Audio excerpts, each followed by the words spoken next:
All right, it looks like we are live. And I'm doing one of my little midday Friday deals here because I got a couple of small things for the Extras channel and Amazon Vine that I've got to go through, so I thought we would do that. So we're going to do mini reviews today of a phone case from OtterBox, just for my iPhone 11 Pro. And then we're also going to unbox and try out two of these tiny little arcade things. So these should be kind of fun to play with, although I don't think they're going to be all that great. And then we're going to unbox this because I have to do a little bit more work on it to do a review. But this comes in from, this is the PowerA Fusion, which is a fighting pad, kind of in the style of the 6-button Sega Genesis controller. They've got one of these for the Xbox One, which is this one, and also the PlayStation 4. But these things require a little bit more in-depth reviewing, so I'm going to unbox it first, and then we'll go ahead and do the rest of it. So I thought what I would do is start off with the OtterBox phone case, and we're streaming live right now on YouTube and Amazon. So if you're on Amazon, you'll see the products kind of flow below, and otherwise we'll go from there. So that is what we're working on. So I want to thank the 8 people that are so far watching, 11 now. So we got Frosty and Frank Mullah and Yusef. So Yusef says he's going to watch it later. Yeah, these will be up in my playlist for the live streams at Lon.TV/live streams. And what we're doing is just doing some Extras channel stuff. I've got what they call in the business here, a hard out in 1 hour. So we're going to see how much we can get done in an hour, and hopefully I can get all of it accomplished in that span of time. So I got to get my phone set up here to review the phone case. The nice thing is that things like a phone case and some of these mini arcades, those don't require a lot of... Sorry, oops. I didn't quite catch that. Yeah, ow, my finger's stuck in this thing. My finger is stuck in my other phone case. So phone cases and little retro game things don't take all that much time to review, so we should be able to crank out some of this stuff. I have to take my phone out of the case to review the new case that I'm doing. So last time we streamed, we tried out this case. This is the Catalyst case, which I actually liked quite a bit. I still do. And my only gripe with it was the fact that it's got this little dial here, which is a major feature to switch you in and out of silent mode. But I'm finding I'm hitting it constantly by accident. So I'm always checking to make sure that my phone is, intact here. So we'll see how this other case does better. So we're going to get started with this. And Saddam Khalil Tajik wants to know, what is this? Well, what I do occasionally, sometimes I have time during my Friday afternoons to catch up on a lot of little stuff that I want to do. So today we're doing some extra channel stuff. And I've got a bunch of random things to review, so we're going to do that. So you're going to watch me kind of create some of the Extras channel videos. I suspect that one of these things will be a main channel review, which is this game controller, because this thing looks like it'll be interesting. The other ones are interesting, but not, I think, interesting enough to drive the main channel. So that is the game plan from there. Right now we are streaming on both Amazon and YouTube. So we're going to get started with the OtterBox Symmetry case and go on from there. So I'm going to start recording locally here, and we'll go from there. Dave for Shmup says, people in Connecticut don't have accents. It's official. My dad's from Boston, and you can tell he's from there. It's funny. My parents are from Brooklyn. They have an accent, but I don't, right? It's the standard New England accent. My coffee. We are ready to go. 3, 2, 1. Hey everybody, it's Lon.TV. We're taking a look today at a phone case for the iPhone 11 Pro. This is the Symmetry from OtterBox, and we've been looking at a couple of different cases for my new phone, so I thought I would take a look at this one. I should mention, in the interest of full disclosure, this came in free of charge through the Amazon Vine program. However, nobody is reviewing this before it gets uploaded. Nobody is paying for this review, and all the opinions you're about to hear are my own. So let's take a closer look at the case here. I had an OtterBox case on my last phone, which was the regular iPhone 10. It held up quite well over the years, although the rubber portions here on the side were beginning to get a bit loose, and I was getting stuff stuck in between. So we'll have to see over the long term if this case does better. But it feels pretty sturdy. It's got decent protection on the corners where the phone feels like it'll be the most vulnerable. So let's slip in my iPhone 11 Pro in here. Oh, you know what? This is not going to go very well because I got the wrong case. The wrong case. It doesn't fit. So we're going to have to not review this one. Isn't that funny? It says iPhone 11 Pro. In fact, let me check what I looked up for this, because I could have sworn that I did not get the one for the XL. But maybe I'm mistaken here. I'll have to check on this real quick and see if that's the case. By the way, I am playing around right now on my new Pixelbook Go, which just came out today. I'll show it to you in a second after I put my login information into this thing. Well, that's a bummer. That's one less thing I can review for the Extras channel. This happens. See, this is why these things happen live. I should have tried the phone out first to see if it would fit. Give me 1 second. I just have to log into something here real quick, and then we will move on. All right, my two-factor authentication. I've got this neat app where I can get my authenticator codes on my watch. So let's take a look and see if I am completely off base on this, because I thought they may have sent me the wrong case, because that happens sometimes. So it looks like, yeah, it says for iPhone 11. Oh, you know what? That's what it was. It's for the 11 and not for the 11 Pro, because the 11, which is what I have, is not as big. So, all right, we'll have to find, I have friends with iPhone 11s, so I will consult them on that one. So we'll have to put that one aside. Well, the other stuff we're going to do is a lot more fun anyhow. So let me see if any of you have questions before I jump into the next thing. All right, so let's see. So Saddam wants me to make a video about the Alienware external GPU. I actually did one on the Akitio one, the Node, and they all work the same. So definitely check that one out, because it does work quite well. It's a really nice thing. So let me, before I move forward here, here's my new Pixelbook Go. It's very thin and very lightweight. And I've got the review coming up tonight. In fact, I just shot it a little while ago. So that is that. Yeah, actually, that case came in through Amazon Vine. So I have somebody that I know has an iPhone 11, so I'll just check in with them and do a thorough test of the case. You know, it's funny because I saw the square cutout here, so I thought that it was for, my brain just said, oh, it's for the one I have. But I'm guessing that size, let me take a look at something real quick. Something might not be right with the designation on this, because the iPhone 11, just want to look at the back of the, oh, I guess the 11 does have the square, even though it only has two lenses. So here, I'll pull up my screen so you can see what I'm looking at here. Yeah, so I was confused. So the iPhone 11 also has the similar lens shape, which is why that case didn't fit. So we will just move on. It's okay. I will get an iPhone 11 in here and test that out. So I think I'll put my other case back on my phone before I drop it. It's funny, like the most damage I've done to my phones has been in my home. So the last time I broke a phone, it was in the bathroom right over there. Hit the tile floor, and that was it. It was totally gone. So that was it. All right. So Michael Kane says the Alienware GPUs get a bit better performance compared to the Thunderbolt 3. Oh, is that because they have like a proprietary interface? Is that why? That could do it. All right, so now we'll move on to something more fun. And we're going to have to do some camera adjustments because these things are smaller. So these two came in through the Amazon program also.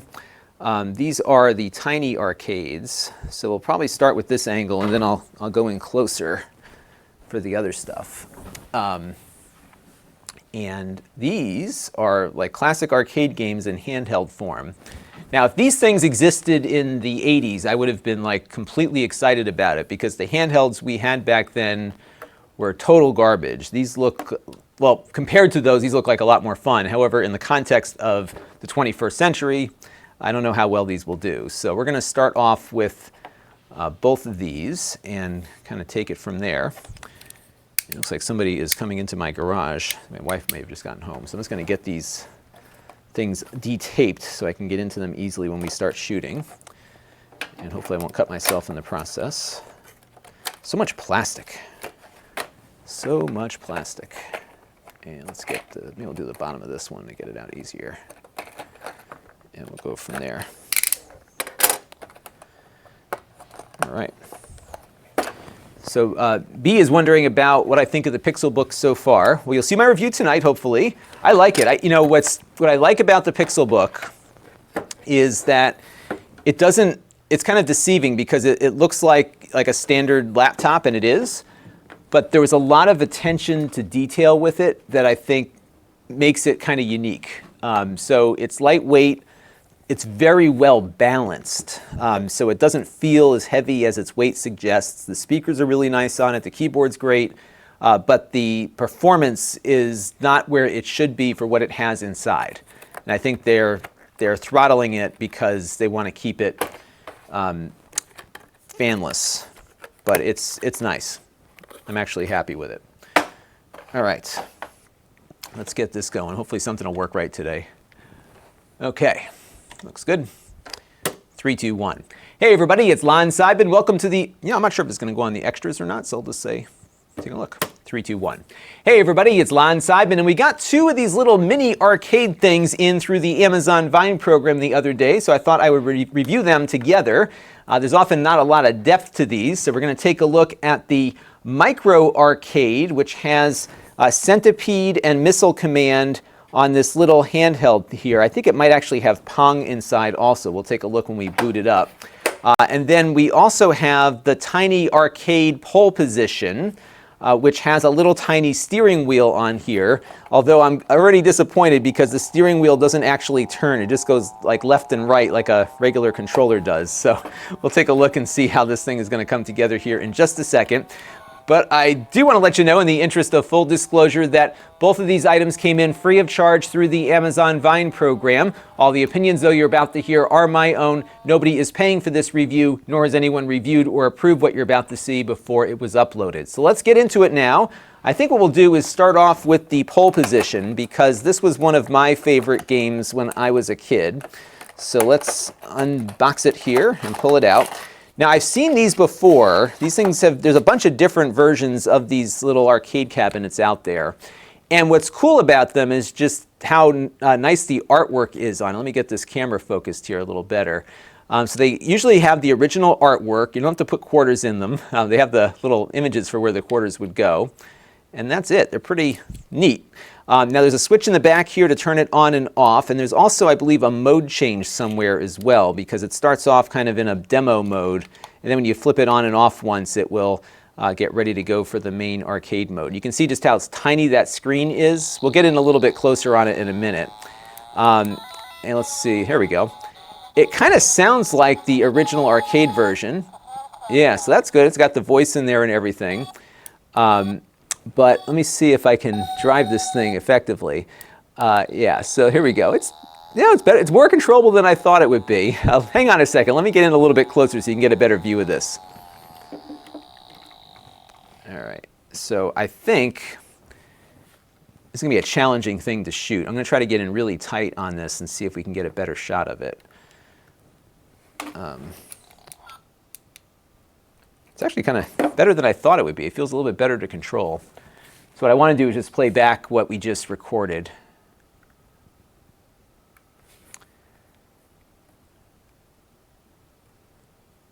All right, there we go.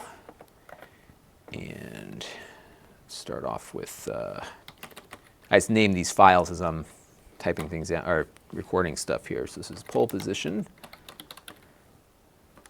1. So I think I may want to cut to a closer shot of that, just because it looked kind of blurry. You all could tell me. So Don wants to know if that picture is my son. No, I don't have a son. I have 2 daughters. So that is one of my daughters. The picture here is probably from the printer review we did the other day. So that's Ellie, and my oldest is Kira, which I don't have a picture handy, but she's the baby on my phone. All right, so I'm just going to play this back real quick, and we can all watch it together and see how it came out. So let's take a look at that. 3, 2, 1.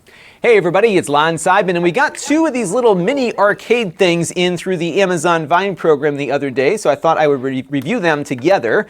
There's often not a lot of depth to these, so we're going to take a look at the Micro Arcade, which has Centipede and Missile Command on this little handheld here. I think it might actually have Pong inside also. We'll take a look when we boot it up. And then we also have the Tiny Arcade Pole Position, which has a little tiny steering wheel on here, although I'm already disappointed because the steering wheel doesn't actually turn. It just goes like left and right like a regular controller does. So we'll take a look and see how this thing is going to come together here in just a second. But I do want to let you know, in the interest of full disclosure, that both of these items came in free of charge through the Amazon Vine program. All the opinions, though, you're about to hear are my own. Nobody is paying for this review, nor has anyone reviewed or approved what you're about to see before it was uploaded. So let's get into it now. I think what we'll do is start off with the pole position, because this was one of my favorite games when I was a kid. So let's unbox it here and pull it out. Now, I've seen these before. These things there's a bunch of different versions of these little arcade cabinets out there. And what's cool about them is just how nice the artwork is on it. Let me get this camera focused here a little better. So they usually have the original artwork. You don't have to put quarters in them. They have the little images for where the quarters would go. And that's it. They're pretty neat. Now, there's a switch in the back here to turn it on and off. And there's also, I believe, a mode change. They have the little images for where the quarters would go. So let's see if we can find a better place to cut this. Because this was one of my favorite games when I was a kid. So let's unbox it here and pull. Okay. So I think we're going to stop at unbox it here. And I'm just going to rename the file real quick. And I'm supposed to be updating my Amazon thing. Their app is buggy, though, because it keeps logging me out. So I have to, I'm not sure if I can be able to stop this Amazon thing. Let's see if I can fix this real quick. This is what I deal with all day long, is like nothing ever works right. Yes, the Amazon app is like totally bugging out on me. Let's see. Yeah, because it's in the middle of a stream. So I have to write to them. Their app is not working. All right, so let's go back to here. We are still streaming on Amazon. I just won't be able to chat with any of you because I can't see what's going on with the app. And what I want to do is see if I can get this camera to focus. It looks a little blurry, doesn't it? So let's see if we can get... That's the problem with these really tiny things, is it's very hard to get a good image. I'm trying not to like move everything around. So I think what I'm going to try here is bring over that new camera that we got the other day and see if this one fares better.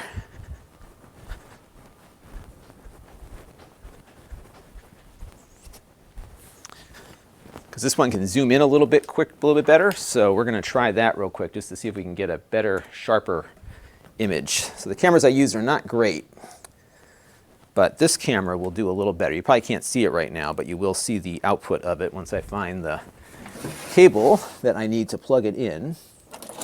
So, and that's why we go into my bin back here, where I've got all the stuff that I use to plug things into other things. And no, that's not the one I want. I've got a lot of cables back here, but never the one that I need when I need it immediately. And part of the, I think we talked about this the last time I had a stream, which is that one of the challenges I have down here is that I'm not cleaning up after myself enough, so I'm often moving on to the, excuse me, to the next project before the one I'm working on is done. And the problem with that is that I never have what I need at the time that I need it, because nothing's ever where I thought it should be. Oh, here's a cable. Where I thought it should be. So that is the challenge. Now what I'm doing here is this camera has a mini HDMI on it. Not a micro, but a mini. So I've got to connect this thing up. And this, of course, is the first cable I found, but it's not the longest one I have. So we're going to make do. Let's see if I can get it dialed in here. And I'm just going to run this down to the floor. Ouch! Ooh! Down to the floor. And we'll run it into my HDMI on this device here. Flip that on. And we'll turn the camera on, and hopefully we can get a better image from this camera.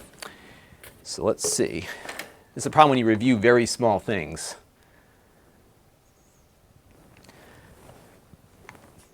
All right, let's take a look here. So how many of you are watching me fumble around here? 55. All right. So wait for that to come on here. I'm going to turn the camera on. It is on, okay. I may have to set it appropriately here. Let's see. It should be coming up in a second. Yeah, it's going to work better. This is a nice camera. This is that Canon that we unboxed last week. And this one might do better. What kills me, though, is that whenever I only have a few minutes to do something, nothing ever works the way it's supposed to work. All right, let's hit 5. See, that's not coming up. So now we have to troubleshoot why that is, and I think the reason is because I have set it to 720p because I was testing some batteries yesterday, and I had to record for a long time. This thing was running for like 6 or 7 hours yesterday. You'll see that one in a couple of days. All right, so let's go back to this resolution. And then I want to go over to my HDMI output.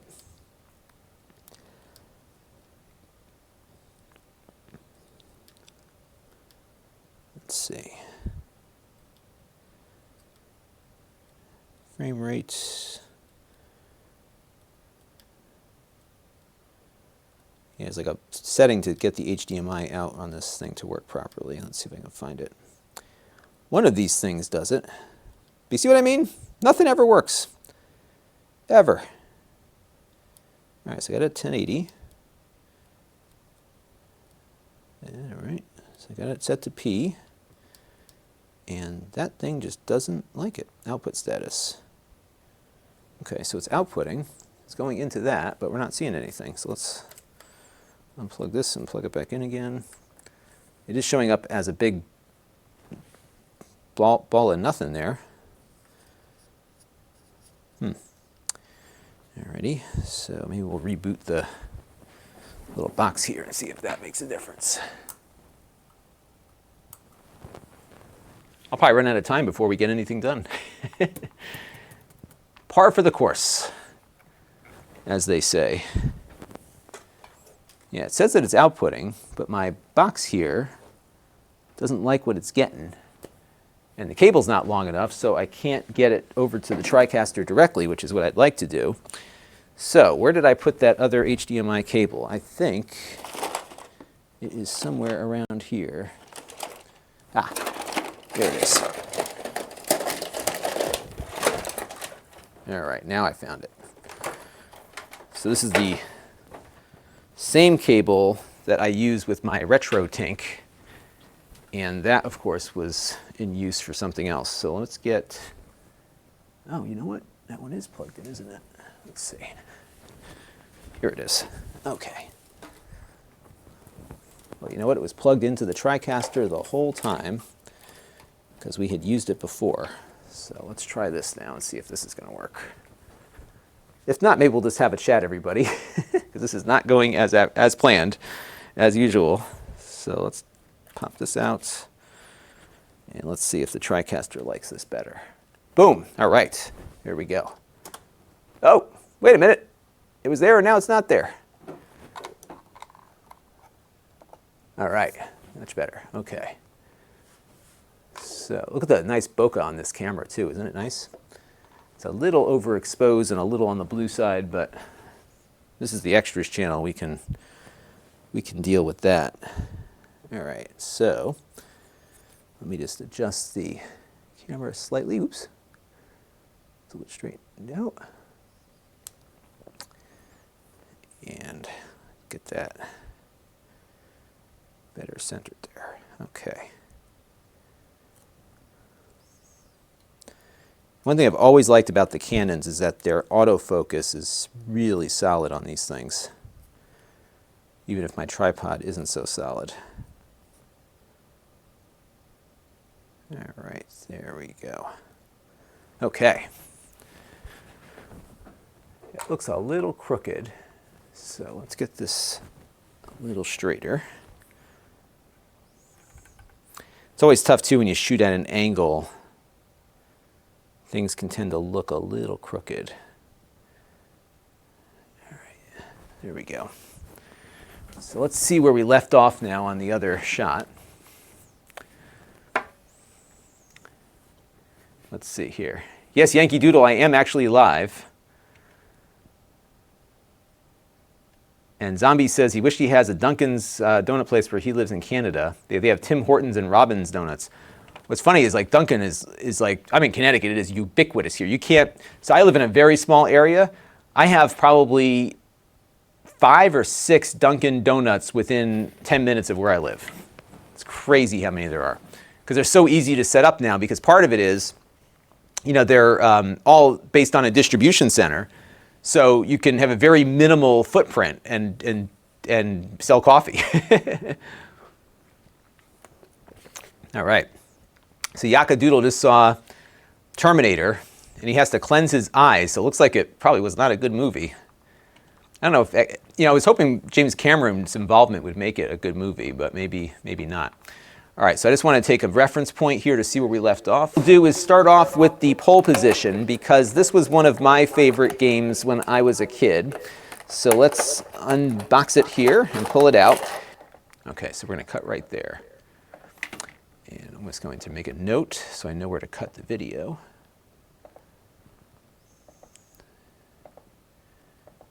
But you can see what goes into these videos. It takes a long time to get everything right, even for like a quick one. All right. And let's get that straightened out here. Oops. Cut that, pull it out. All right, so now we're going to start back off on me, and we'll try to make it look like I just took it out of the box. All right. Yeah, by the way, so Anthony's talking about the Dunkin' Donuts name change. So now they're down to, here, let me get my other camera. They're down to like no vowels. So at some point, what are they going to be like just D? What's left? I know, it's crazy. And they don't even, and the donuts aren't even that good anymore. So they used to make the donuts at the store. So now they're made at a distribution center the day before. So you may as well just go to the store, a grocery store, and buy some donuts out of a box, because that's what you're getting there. I remember the one by me, which just closed. They just moved to a new one. They had, you know, donut making machines there, and they were good. Not anymore. But there's more money in coffee. Coffee is highly profitable. They're getting $2 and change for water and a cup, and I'm buying it. What do you know? That's right. Time to make the donuts, Amda Brown. That was the commercial. And that guy who was the I'm the donut guy, trying to make the donuts guy, he was also like in a billion other commercials in Connecticut. He was like the Sound Playground guy and a few others. So it was really pretty cool. And I wonder if I can get this in tighter. Let's see. Oh, look at that. Oh yeah, we can get it in real tight on that. This camera is great. So we're going to be able to get a nice shot of the gameplay. Cool. All right, so let's go back to me, and then we'll pull out the camera just a little bit here just to show the detail of it. So I want to kind of show the whole thing. All right, that's cool. I like this camera a lot. It's funny how much more I like this versus the other Canon cameras I had before. Okay, perfect. I'm going to review that camera still. We unboxed that a few weeks ago. So I'm just looking at my screen here just to see how everything lines up. Let's see. Zombie got a few more Starbucks where he lives. Yeah, I have like one Starbucks that's about a 20-minute drive, 15-minute drive. I like Starbucks. What I really like about Starbucks is that you can use the app to order. So you can do that at Dunkin', but you have to park your money with them first. And I don't like the idea of just giving them money that they can hold on to. Like, they're not a bank; they're a donut company. So with Starbucks, it's Apple Pay. I can just pay as on demand out of my credit card. And when I go to New York a lot, as many of you know. So what I love about it is that when I get off the train, I walk about 20 blocks to where I usually stay. I just like to take a walk in the city when I get there. And so when I get to like 57th Street, I just place an, actually, probably when I get to about 59th, I place an order. And by the time I get to 63rd, my coffee's waiting for me there. It's really nice to just walk in, grab your coffee, and go. Especially because I like to get the latte, which takes a little bit of time to prep. So the online ordering experience with Starbucks is nice because I don't have to park my money there first. All right. So now we're going to pick up where we left off with the unboxing. So let's get there. 3, 2, 1. 3, 2, 1. Now these things are very tiny. I reviewed a few of these a little while ago, or at least unboxed a few. They are cool because they really do kind of replicate the original artwork of the arcade game. And I remember this game very well from when I was a kid. We had one at my Dairy Queen. So you've got the original artwork here. You've got the marquee up here. This doesn't light up though, so you just get the screen lighting. And then you've got the side. You've got a switch here on the back. Right now it is set to off, so we're going to turn that on real quick to get the game to load up. And as you can see, we are loading up Pole Position. I am pretty sure that this one is the arcade version. I'm going to try to get in on this screen as best I can. However, it's refreshing is totally messing up with my camera here, as you can see. So hopefully it looks okay to you. But it is a very tiny screen with a very tiny steering wheel. And the wheel doesn't, and I can't even show this to you, the wheel doesn't turn. It only moves left and right. So just be ready for that. You can't really steer it. But let's try it out here and see what happens. But I think this is the arcade port, because I remember that voice there, so that seems to work. So let me see if I can drive this thing without interfering with your view of it. And I guess this is the gas on the right. And you know what's funny is that, I'm just gonna lean back a little bit here so I can see it better. It actually feels controllable. I was not expecting it to control this nicely, to be honest with you, and it's not bad. It's a little bit of lag to it. But of course, the original arcade version had the the real steering wheel, which was a little bit more responsive. Yeah, so it's not the easiest thing to control here, but it does appear to work. And this looks like the Namco version. If I'm not mistaken, in the US, I think Atari made the cabinet on behalf of Namco. Now what it doesn't seem to have here is the gear shifter. So I'm not sure what that's the brake there. Yeah. So it looks like it's going to shift automatically because the arcade one had a gear shift to go from low to high gear, if I'm not mistaken. I might be wrong about that, but I'm pretty sure there was a gear that you'd shift on there. All right, so let's get to the next stage here. And there we go. Yeah, so, you know, it could be the arcade port, or maybe it's something else. I don't know. It's hard to say. It feels very arcadey to me. But to be honest with you, this is probably the best experience I've had in one of these tiny arcade things, and it looks like it's a pretty good version of Pole Position. Sorry, I've been thinking about Paw Patrol lately. It's the best version of Pole Position I have seen on one of these little tiny devices here, and it looks fairly playable, even though you can't turn the wheel. But it does seem to have some pretty good control to it. So that is Pole Position. So let's switch this off here real quick. And next we're going to take out the little handheld here with multiple games. All right. Yes, everyone, yeah, there was a gear, wasn't there? So they must have done some kind of weird port on this one. Because it feels like the arcade one, but it might be a port of something else, or they just have it automatically doing the gear shift. So let me take a look at that, because I was not able to get a good view as to what I was doing when I was recording that. So let's go to 201, Pole Position Part 2. And let's play that back real quick.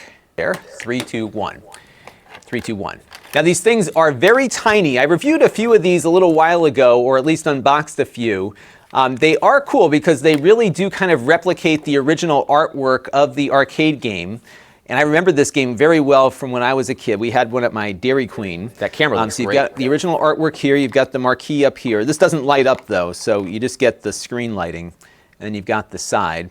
You've got a switch here on the back. Right now it is set to off, so we're going to turn that on real quick to get the game to load up.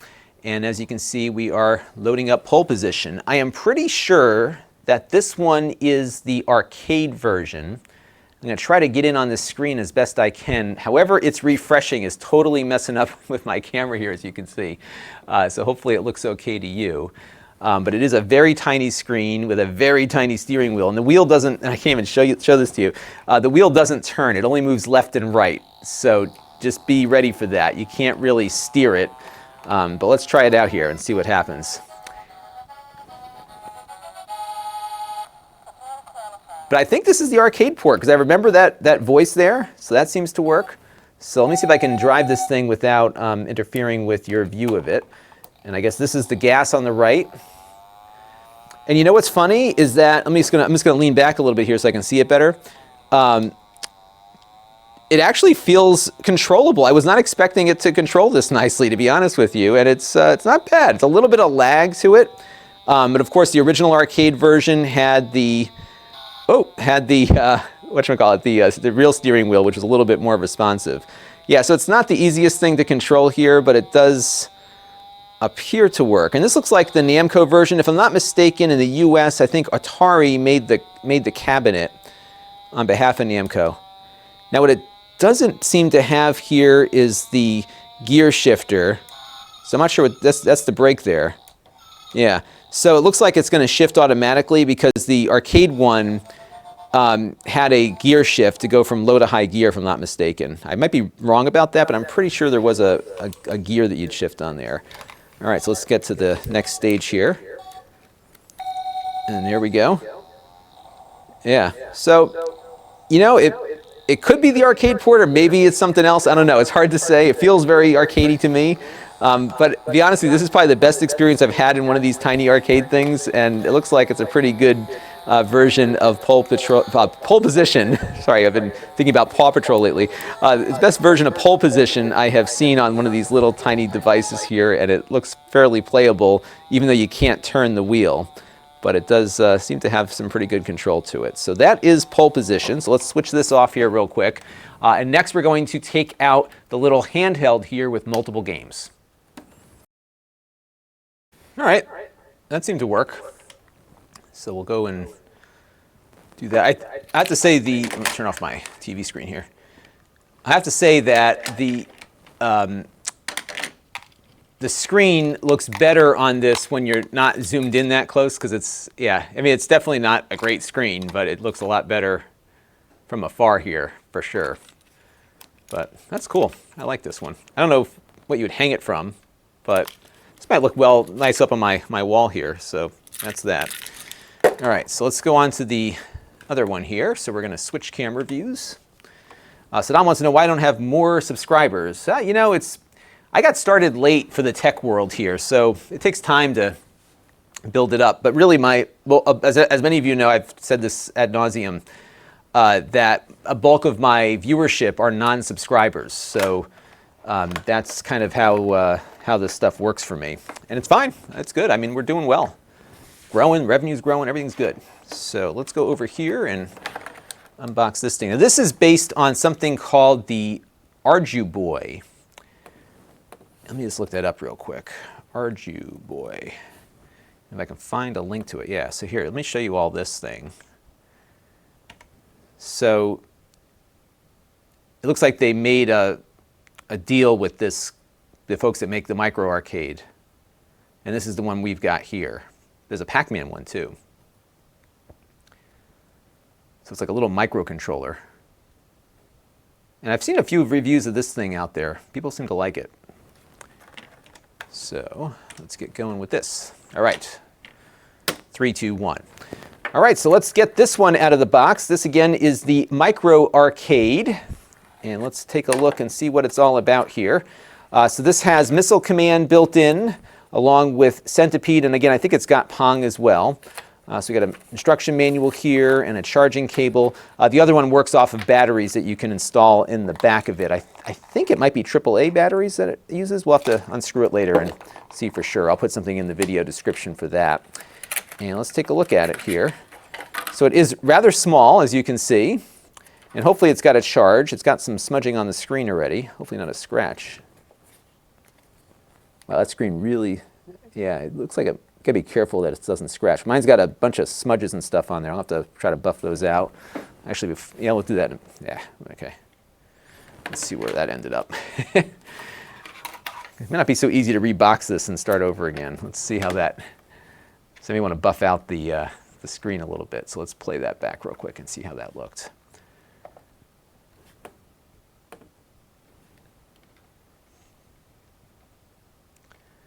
And Shrek says, I'm the best. He watches every video, even if he has no interest in the product. Well, thank you for that. That is very nice of you. I'm glad that you can find an interest in something that you didn't have an interest in. That's part of what I aim for. So this is going to be Micro Arcade unboxing. Let's see what we can salvage from this one. 3, 2, 1. All right, so let's get this one out of the box. This again is the Micro Arcade. And let's take a look and see what it's all about here. So this has Missile Command built in, along with Centipede, and again, I think it's got Pong as well. So we got an instruction manual here and a charging cable. The other one works off of batteries that you can install in the back of it. I think it might be AAA batteries that it uses. We'll have to unscrew it later and see for sure. I'll put something in the video description for that. And let's take a look at it here. So it is rather small, as you can see. All right, so we're going to take a look at it here.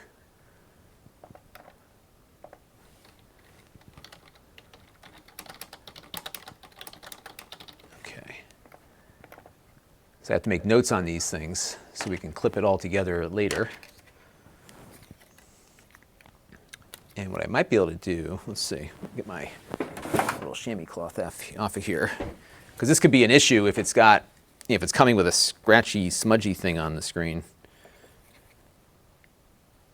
Yeah, it's like all scratched up. And I don't think it's got one of those protectors on it, no.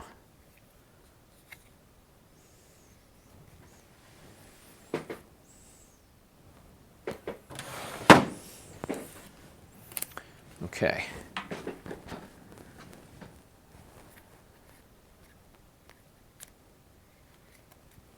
Recipe Bob is here. Hello. All right, so I think what we're going to do is come back on me, and then I'm going to see if we can get in really tight on it and show those scratches. I'm not sure we're going to be able to. Let's take a look and see if we can. Yeah, perfect. See that?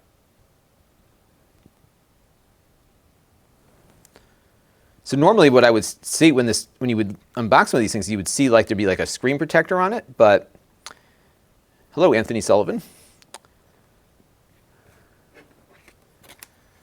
All right, so test. Let's see how we can make this work here. 3, 2, 1. So one thing I noticed here after I pulled off the little screen protector is that there was a smudge on the screen, and I just tried to kind of wipe it off with my fingernail thinking it was just stuck on there, but I ended up scratching up the screen on this. So let's have a closer look at this and you can see what I'm talking about. Wait for my camera to focus. You can see it's got a lot of scratches on there already. If it's not, there we go, you can see that now.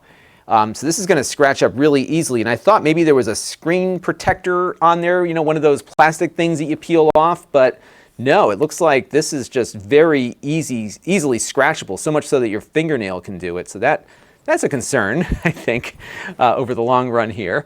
But let's get the camera here focused, and we'll switch it back on again and see if we can get this to work. It's really hard working with these tiny little devices here. Let's see what we get. So we got a similar display that the arcade one has. And I'm going to try my best here to show you what the experience is like. So we're going to look at maybe Centipede first. And right now it looks like the sound is off. At least I'm not hearing anything. So let's go ahead and start the game. Yeah, and this is definitely not an arcade port. I don't know if you can hear it, but it's beeping. So yeah, a bunch of dots on screen. All right, let me start this again. I may want to put the, see, there's no easy way to do this. Maybe I can get the camera up higher, maybe? That might do better, so let's try that real quick. Hey, Lon Dog. So let's raise the height on this camera a little bit and see if I can get down on it from an angle. So I'm zoomed in so tight that it's hard to get a really good shot here. I gotta say, I'm really happy with this Canon camera. So happy that I'm almost thinking about switching all my other ones to this one. All right, let's see if we can get in a little bit tighter on it here.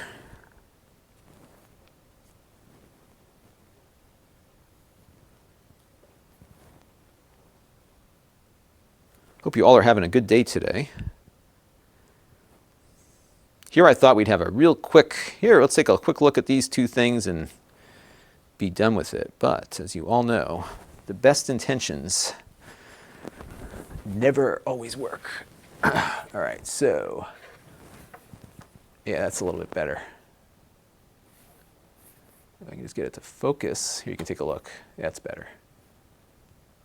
Yeah, that'll work. And we can also show the scratches there. All right, Test, test, test, test, test. All right. Yeah, I think that's a good suggestion, Lon Dog. I'm going to bring that up when I close it out. Actually, maybe I'll start off with that. Let me just see where I left off again, and I can get a better feel for it. So we're going to look at it here. It might be AAA batteries that it uses. We'll have to unscrew it later and see for sure. I'll put something in the video description for that. And let's take a look at it here. So it is rather small, as you can see. And hopefully it's got a charge. It's got some smudging on the screen already. Hopefully not a scratch. You know what? That's a good spot to cut right there, because I could, hang on, wow, that screen really, yeah, it looks like a smudging on the screen already. Hopefully not a scratch. Okay, perfect. So I'm going to change that. We're going to say hopefully not a scratch.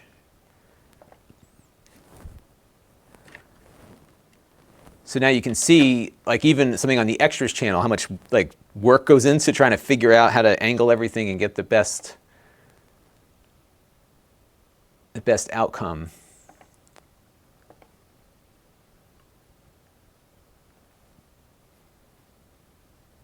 And what is all this stuff?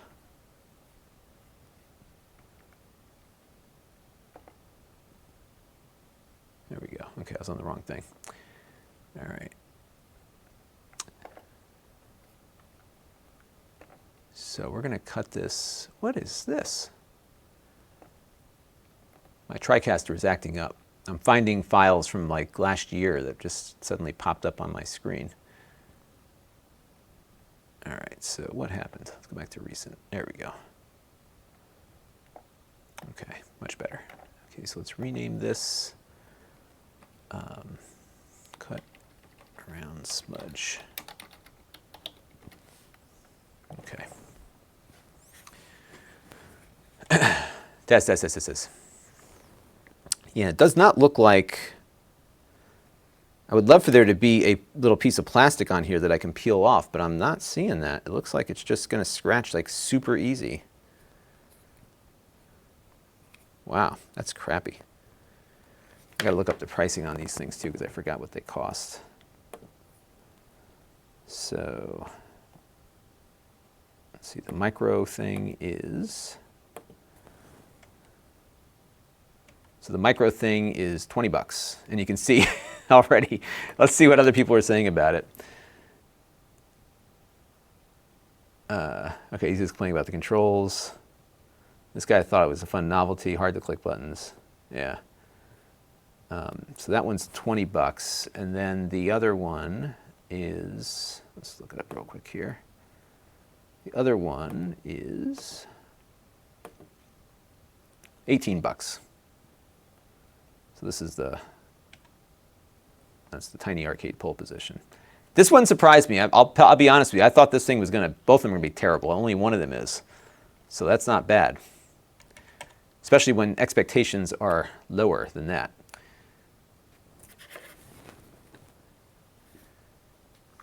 Let's see. Last Shicker is watching rugby and me. Well, hopefully I don't get hurt like they do in rugby. I had friends that played rugby. They used to get all sorts of injuries from that. All right, so let's go get camera 4 queued up, and there we go. Test. All right, here we go. 3, 2, 1.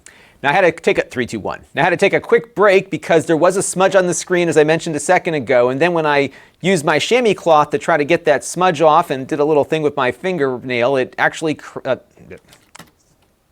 2, 1. 3, 2, 1.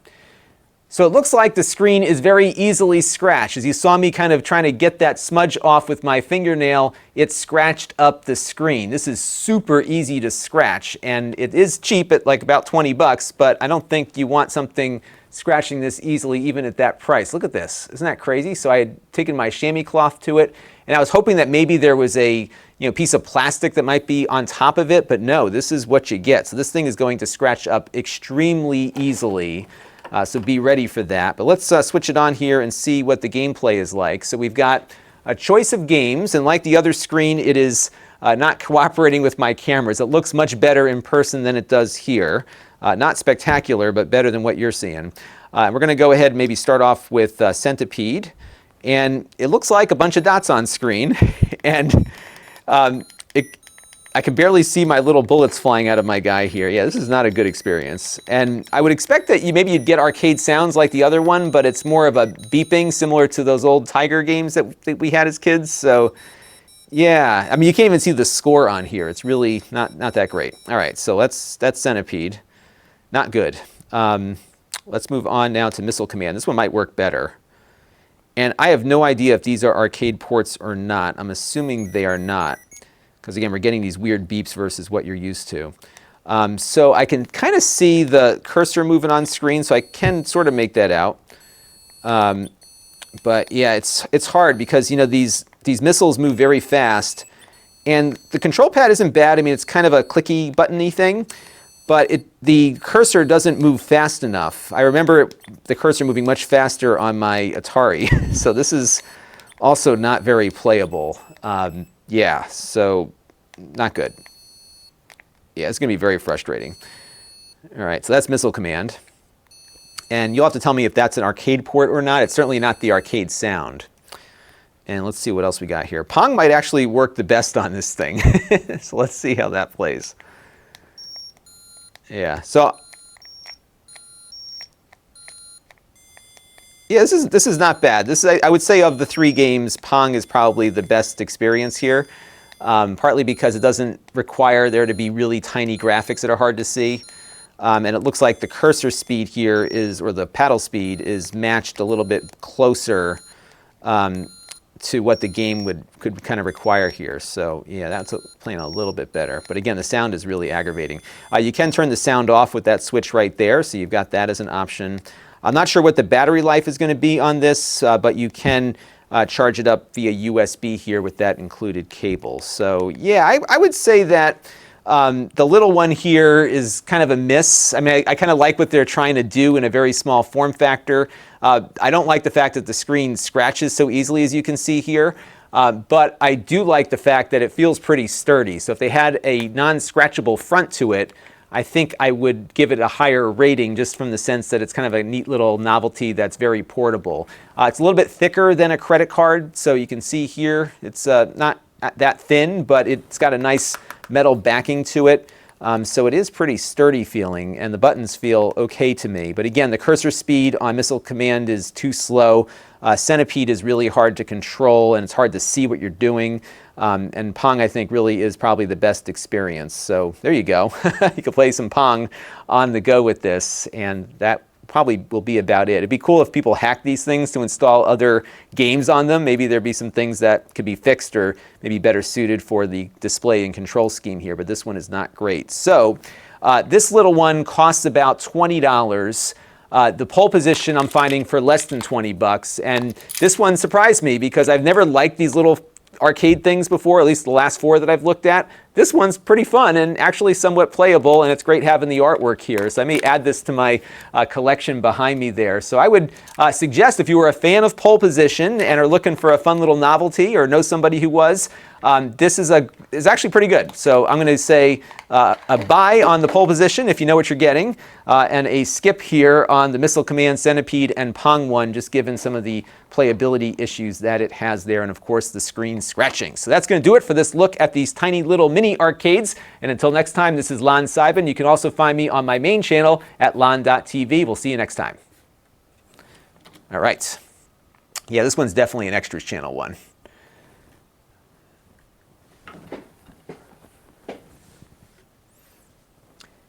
Yeah, LonDog makes a good point that it is amazing what they can produce at a cheap price. Because, like, I mean, if you sold this in the 80s, first of all, it probably would have, you couldn't do it because the stuff was just not possible. But, like, to get an arcade game into one of these little handheld things, because the stuff we had was horrible. There was these Coleco mini arcades, which have been brought back by the license holder. And they look so cool, and they never showed you in the marketing what it actually looked like or how it played, because that was how bad it was. So yeah, that one never worked out. All right, so we've got time, folks, for a quick unboxing, and then I've got to get on a conference call. because I think I told you all we're setting up a website. So we're in the home stretch. So I am about to get that launched. I'm just trying to see how long this was. So 5 minutes. Wow, we spent some time on this. 6 minutes. You know what? This might actually work on the main channel lengthwise. I may change that outro in a little bit. Let's get this one unboxed. Thank you, unknown artist. I love you too. Thank you for tuning in. Hello, Raymond Moore.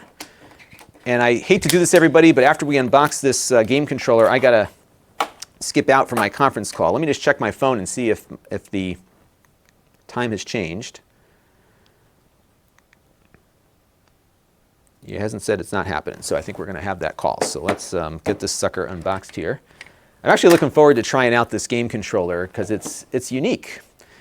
Because for a lot of the things that I've seen from PowerA, they've just been making just Xbox controllers. They look like the regular Xbox controllers. This one is a little different.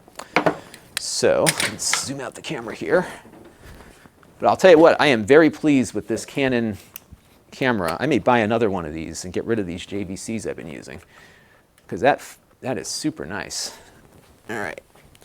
Problem though is that they don't output 4K out of the HDMI, and that's a future proofing problem. So, all right. So let me get that angle better there, and then we're gonna have to skip town in about 7 minutes, everybody. So I'm sorry to jump on and jump off after so many of you just tuned in, but such is my life. I am just constantly racing the clock. And what's funny is what takes me the longest is the shooting of the videos, and time just kind of melts away sometimes, so it's really, really tough. All right, let's just see if there's anything on this instruction manual that I missed. Yeah. Okay. All right. Let's unbox this one. 3, 2, 1. Hey everybody, it's Lon.TV. It's time for another unboxing. We've got the Xbox One Fusion controller from PowerA.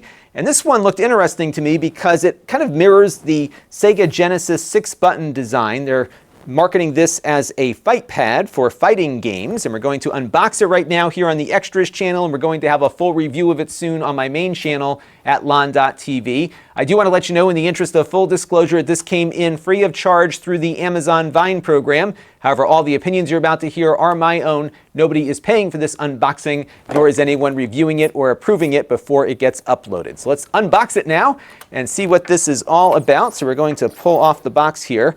This retails for about $60, so it's not that expensive comparatively, and it's got a nice unboxing experience here. So we've got a little manual section, so you can get a little bit more info on your fight pad. We'll cover some of the functions of this in the full review, so be aware of all the things you can do here, and we'll be keeping an eye on some stuff that I want to focus on in that review. So there you go. And here is the controller itself. It's kind of big, actually really big.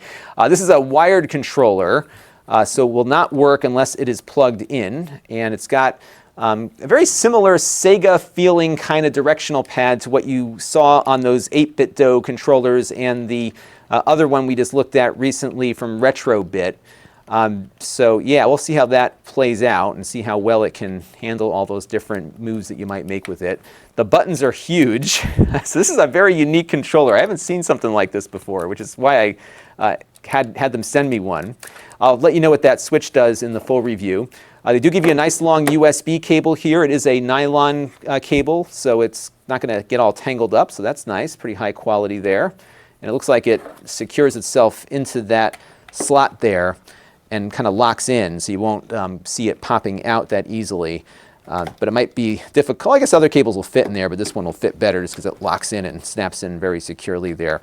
There's a switch here to determine how those buttons work here, these two here, because these are going to replicate your trigger buttons on the top of the controller for compatibility. It doesn't look like these are analog here, so it's just all straight up button pushes.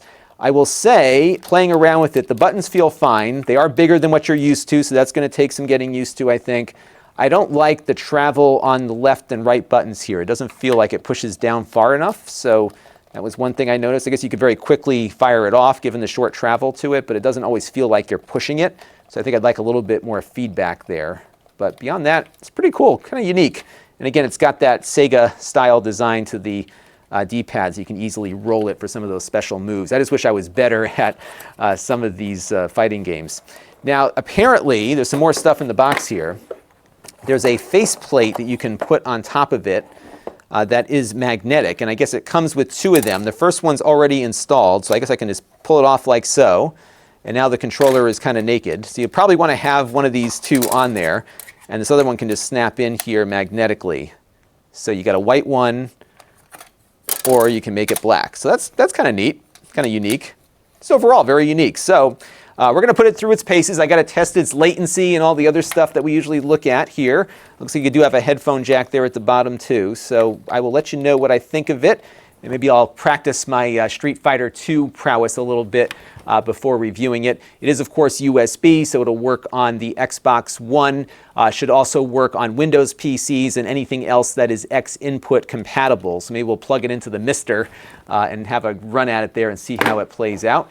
So that, again, is the Fusion from Power A. And again, we'll have a full review soon on the main channel at Lon.TV, so stay tuned. All right. That was good. That was like the one thing that went according to plan today. How about that? All right. And let me see if my call is ready, because I'm going to be getting... Yep, here we go. Okay, so I got to jump off, everybody. Let me just let my friend know here. I'll be on the call in 5 minutes. I'll be there in 2 minutes. And I got a jet. But I want to thank you all for tuning in. I try to do these as often as I can. Typically, Fridays are when it seems to work the best for me. So if you want, set your notifications and you'll get a little notice whenever I go live here. So that is something to look for. Power A unboxing is this one. And I thank you all for bearing with me with the wrong case and all the technical glitches we were running into. So we'll take a look at that. Yes, David Bound says, racing the clock, the official pastime of parents with kids in Connecticut. That is absolutely the case. It was funny because when I first started the channel, my daughter would be in bed by 8. Now I got 2 daughters and they don't like sleeping. So you have to like get them into bed like around 6:30 to get them sleeping by the time you want them to sleep. So it's always very difficult. All right, everybody, I want to thank you all for tuning in. I appreciate you all very much. And I will be back again soon. If I get some time over the weekend, maybe I'll pop back on again, and I'll be doing more of these just because they're fun to do, and I've got everything working now properly, and my internet connection is stable enough that I can continue doing them. You can see the archive of these at lon.tv/livestreams, and this one will be there very shortly as well. I got to head out. I will talk to you all soon, and see you again the next time I hit the button over here. Bye-bye.